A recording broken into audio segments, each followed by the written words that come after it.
स्वागत है आपका भोलेनाथ कृपा चैनल में। आज मैं आपको शुक्र प्रदोष व्रत कथा सुनाने वाली हूँ। दोस्तों, उससे पहले आप मेरे चैनल को सब्सक्राइब कर लीजिए, लाइक कर लीजिए और अपने दोस्तों के साथ शेयर कर दीजिए। और दोस्तों, कमेंट बॉक्स में लिखना ना भूलिए, हर हर महादेव, ओम नमः शिवाय। दोस्तों, शुक्रवार त्रयोदशी व्रत धन संपदा को बढ़ाने वाला है तथा लक्ष्मी जी की कृपा पाने के लिए बहुत ही अच्छा प्रदोष व्रत है। शुक्र प्रदोष व्रत कथा पढ़ने से जीवन में सौभाग्य आता है और बाधाओं का निवारण होता है। शुक्रवार त्रयोदशी व्रत पूजा विधि सोम प्रदोष के समान ही है। इसमें श्वेत रंग तथा खीर जैसे पदार्थ ही सेवन करने का महत्व होता है। आइए शुक्र प्रदोष व्रत की कथा सुनते हैं। सुत जी बोले, प्राचीन काल की बात है। एक नगर में 3 मित्र रहते थे। तीनों में ही घनिष्ठ मित्रता थी। उनमें एक राजकुमार, दूसरा ब्राह्मण पुत्र और तीसरा सेठ पुत्र था। राजकुमार व ब्राह्मण पुत्र का विवाह हो चुका था और सेठ पुत्र का विवाह के बाद गौना नहीं हुआ था। एक दिन तीनों मित्र आपस में स्त्रियों की चर्चा कर रहे थे। ब्राह्मण पुत्र ने नारियों की प्रशंसा करते हुए कहा, नारहीन घर भूतों का डेरा होता है।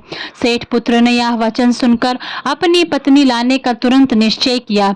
सेठ का पुत्र अपने घर गया और अपने माता पिता से अपना निश्चय बताया।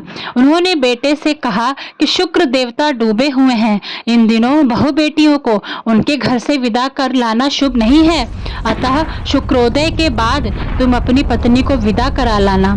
सेठ पुत्र अपनी जिद से टस से मस नहीं हुआ और अपनी ससुराल जा पहुंचा। सास ससुर को उसके इरादों का पता चला।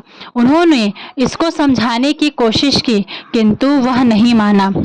अतः उन्हें विवश हो अपनी कन्या को विदा करना पड़ा। शुक्र प्रदोष व्रत कथा के अनुसार ससुराल से विदा होकर पति पत्नी नगर से बाहर निकले ही थे कि उनकी बैलगाड़ी का पहिया टूट गया और एक बैल की टांग टूट गई।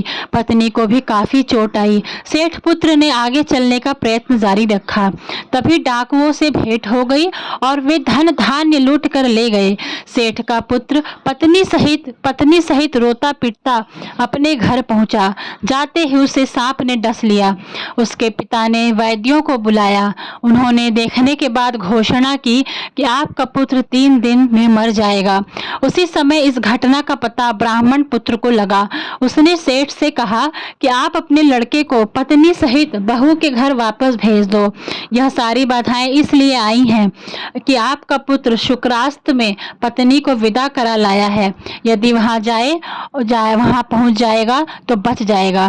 सेठ जी को ब्राह्मण की बात समझ आई और अपनी पुत्र वधू व पुत्र को वापस लौटा दिया। वहां पहुंचते ही सेठ पुत्र की हालत ठीक होना आरंभ हो गई।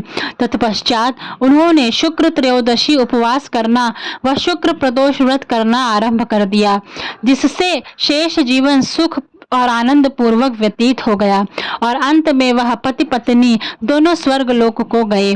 शुक्रवार प्रदोष व्रत कथा जो कोई पढ़ता सुनता है उसके सभी इच्छित भोगों की प्राप्ति होती है। दोस्तों, यह त्रयोदशी तिथि व्रत का बहुत अपने आप में महत्व है। इस व्रत को करने वाले जातक के सभी कष्ट और संकट दूर हो जाते हैं।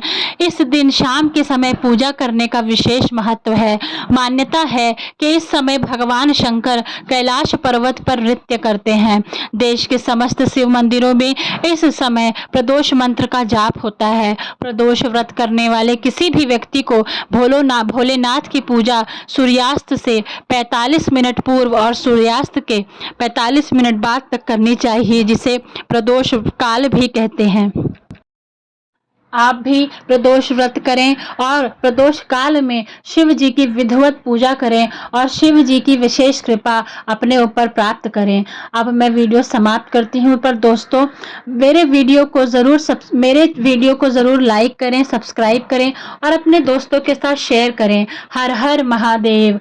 नमामि शमीशान निर्वाण रूपम विभुम व्यापकं ब्रह्म वेद स्वरूपम निजं निर्गुणं निर्विकल्पं निरीहं चिदाकाशमाकाशवासं भजेऽहं। श्री शिवाय नमस्तुभ्यं।